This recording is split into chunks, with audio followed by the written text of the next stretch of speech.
পেয়েছি যে কোনো কাজে, এবং উনি আমাদের একটা সেমিনারেও এসেছেন, কিন্তু আর কোথাও থেকে আমি আজ পর্যন্ত কোনো কাজে কোনো সাহায্য পাইনি। পুলিশ নিয়ে কাজ করার সময় স্বরাষ্ট্র মন্ত্রণালয় না, থেকে পাইনি, আমরা কোনো সাহায্য পাইনি না। আচ্ছা, আমরা একটা বিরতি নিয়ে আসি, আরো আলোচনা হবে। নিচে একটা বিরতি, সাথেই থাকুন।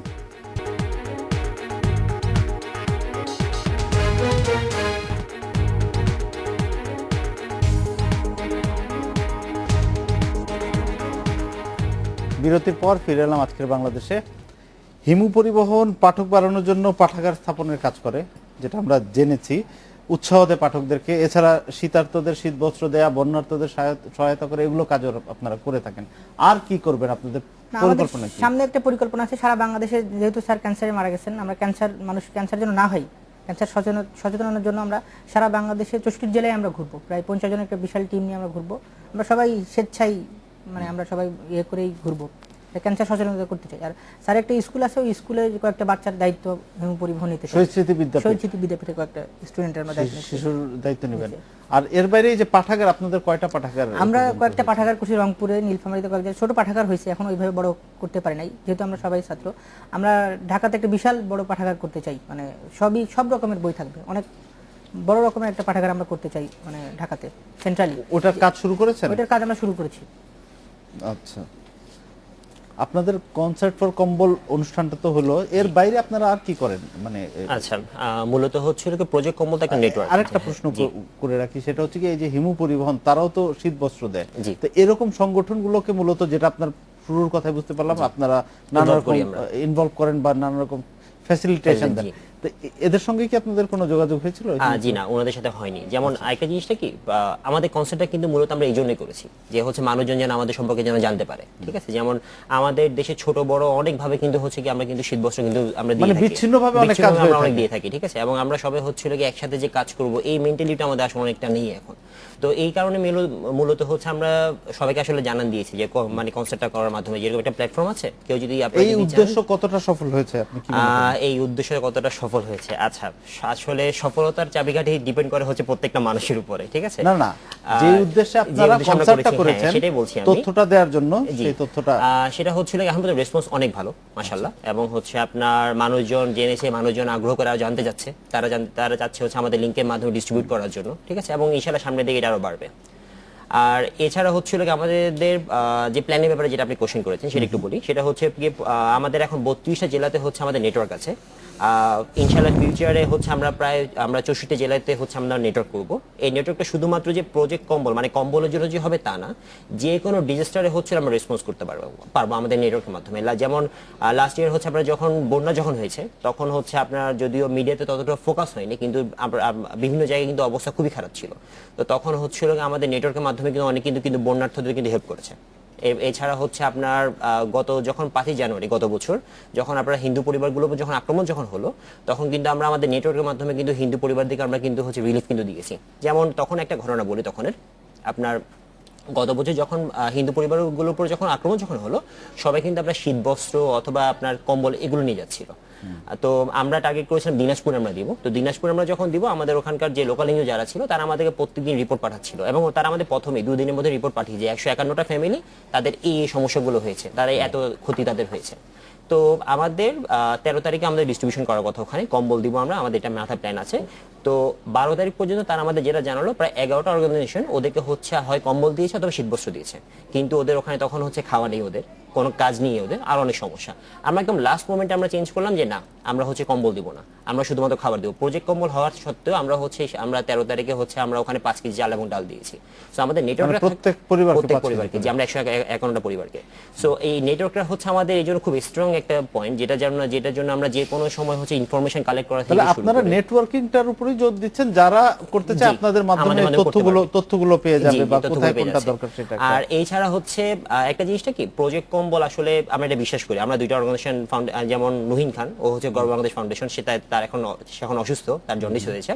তো আমরা 2টা ফাউন্ডেশনের প্রেসিডেন্ট এবং আমরা যেহেতু ডিরেক্টর, আমরা দুজনে বিশ্বাস করি আসলে কম্বল দিয়ে কখন আসলে দেশ চেঞ্জ করা পসিবল না, ঠিক আছে? তো 6 ইয়ার্স, মানে আমাদের এখন 2 ইয়ার পার হয়ে গেছে, আর 4 বছরের মধ্যে হচ্ছে প্রজেক্ট কম্বল আর থাকবে না ইনশাল্লাহ। এর মধ্যে আমরা যেটা কাজ শুরু করেছি অলরেডি, সেটা হচ্ছে আমরা একটা মাইক্রো ডেভেলপমেন্ট প্রজেক্ট চালু করেছি। মাইক্রো ডেভেলপমেন্ট প্রজেক্ট হচ্ছে অনেকটা এমন, বিভিন্ন লোকাল এনজিও থেকে হচ্ছে আল্ট্রাপুরদেরকে আপনার ট্রেনিং দেওয়া হয় বিভিন্ন কাজকর্মের জন্য, কিন্তু প্রবলেমটা যেটা হয় সেটা হচ্ছে ফান্ডের কারণে, এবং আমরা সবাই জানি মাইক্রো ক্রেডিট আসলে তাদেরকে দেওয়া হয় যারা যেসব গরিবরা হচ্ছে আপনার টাকাগুলো ফেরত দিতে পারে, কিন্তু আল্ট্রাপুর যারা তারা কিন্তু তখন দিতে পারে এর বাইরেও অনেকের রয়ে যাচ্ছে। জি হ্যাঁ। তো আমরা যে কাজটা করছি সেটা হচ্ছে আপনার লোকাল এনজিওর মাধ্যমে এরকম আল্ট্রাপুর এবং ট্রেন্ড যারা আছে তাদেরকে আমরা পিক করাচ্ছি, এবং বিভিন্ন ডোনার যারা আছে যেমন বিভিন্ন অর্গানাইজেশন হচ্ছে আমাদের মেইনলি ডোনার হিসেবে কাজ করছে, আমরা তাদেরকে বলছি দেখেন কম্বল দিতে লাভটা নেই, অথবা হচ্ছিল আমাদের আলটিমেটলি লং টার্ম প্রজেক্টে যেতে হবে।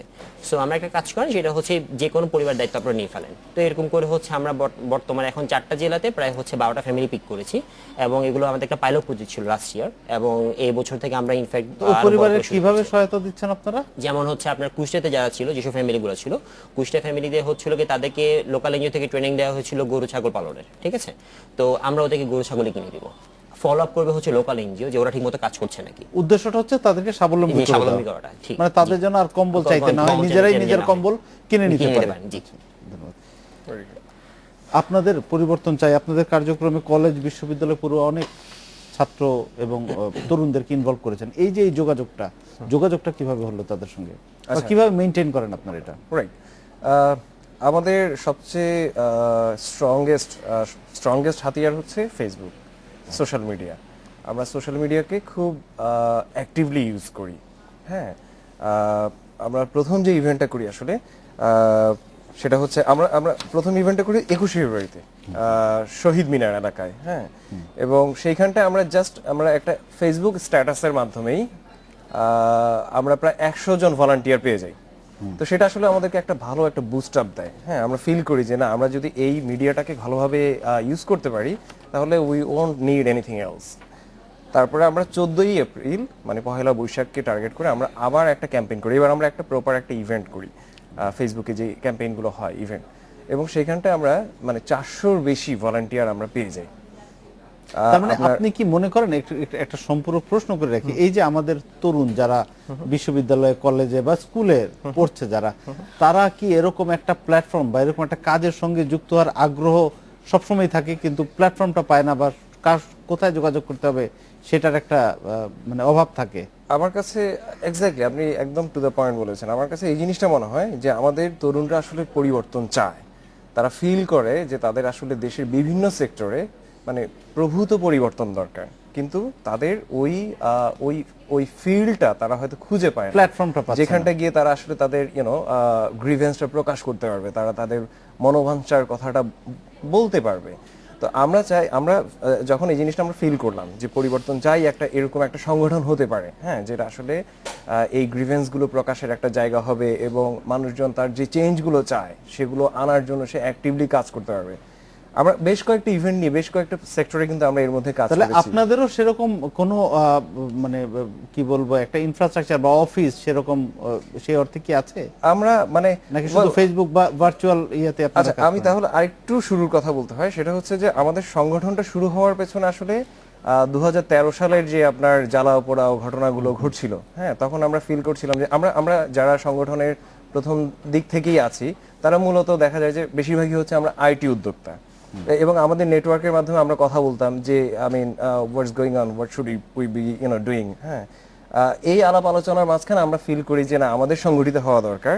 যদি আমরা আসলে চেঞ্জ চাই, আমাদেরকে সংগঠিত হয়ে চেঞ্জগুলো আনতে হবে, নয়তো এই জ্বালা পোড়া বছরের পর বছর ধরে চলতেই থাকবে। আপনারা সংগঠিত হচ্ছেন ভার্চুয়াল মানে সামাজিক যোগাযোগ মাধ্যমের মাধ্যমে? যদি আমি একটু সুযোগ পাই তাহলে আমি বলি, সেটা হচ্ছে যে তখন আমরা সংগঠিত হই এবং আমরা পরিবর্তন চাই নামে একটা প্ল্যাটফর্ম তৈরি করি, এবং পরিবর্তন চাই আমরা ফিল করি যে আমরা ডিসাইড করি যে পরিবর্তন চাই আসলে যেখানেই সমাজের চেঞ্জ দরকার। আমরা বলছিলাম যে সামাজিক, সাংস্কৃতিক, অর্থনৈতিক, ইভেন রাজনৈতিক, যেটাই আমরা মনে করি যে পরিবর্তন দরকার, সেখানটায় আমরা আসলে আমাদের ভয়েসটা রেইজ করব, আমরা সেখানটায় আসলে ডিমান্ড করব, সেটার বিরুদ্ধে আমরা সোচ্চার থাকবো। এবং আমরা এই বছরটা আমরা মূলত ক্লিনলিনেসের উপরে আমরা কাজ করছি, কারণ আমরা ফিল করি যে একজন মানুষ যখন পরিবর্তনের জন্য কাজ করবে, তার আসলে নিজের কিছু জিনিসগুলোতে একটা হ্যাবিচুয়াল কিছু পরিবর্তন আসলে দরকার, তার নিজের মনের ভেতরটাকে একটু পরিষ্কার করা দরকার। আমাদের দেশে মানে অনেক সমস্যা আছে, কিন্তু একটা জিনিস খুব মানে দুঃখজনক যে বাংলাদেশের 3টা শহর এখন বিশ্বের সবচেয়ে বসবাসের অযোগ্য শহর। আপনারা প্রথমে এইটাকেই পিক করেছেন, এই বিষয়টাকেই? এটা তো একটা বড় বিষয়, এটা তো অনেকগুলো পয়েন্টের উপর ডেফিনেটলি বেস করে জিনিসটা হয়। কিন্তু আমরা যে জিনিসটা বলছি যে আমি যে রাস্তায় ময়লাটা ফেলতাম, আমি যে জানালার গ্লাস দিয়ে মানে গাড়ির গ্লাস দিয়ে জানালা দিয়ে আমি টিস্যুটা ফেলে দিতাম, বা একটা একটা কিছু খেয়ে আমি জাস্ট ওখানেই প্যাকেটটা ফেলে দিতাম, আমি আমার এই পরিবর্তনটা প্রথমে আনি। আমি যদি আমার এই পরিবর্তনটা আনতে পারি তাহলে গ্র্যাজুয়ালি আসলে আমি আরো বড় বড় পরিবর্তনের জন্য কাজ করতে পারবো। এইভাবে আমরা আসলে মানে জিনিসটা শুরু করেছি।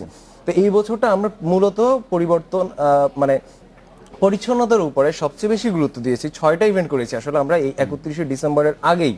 আমি যদি মানে খুব অল্পের মধ্যে বলে দেই, 21শে ফেব্রুয়ারিতে আমি বললাম যে শহীদ মিনারে, 14ই এপ্রিল আপনার রমনা এবং সংলগ্ন এলাকাগুলোতে, 27শে জুন আমাদের একজন কোর মেম্বার এহসান ভাই, ওনার উদ্যোগে ওনার এরিয়াতে মোটামুটি ওনার একক উদ্যোগে আসলে ওনার এরিয়াতে আমরা একটা বড় ইভেন্ট করি, হ্যাঁ বেশ বড়, 27শে জুন টঙ্গীতে। 30শে আগস্ট আমরা প্রথম ঢাকার বাইরে যাই, মানে বিভাগের বাইরে যাই, এবং সেটা আমরা তাও আবার একটা ইয়াং ছেলে, ওর নাম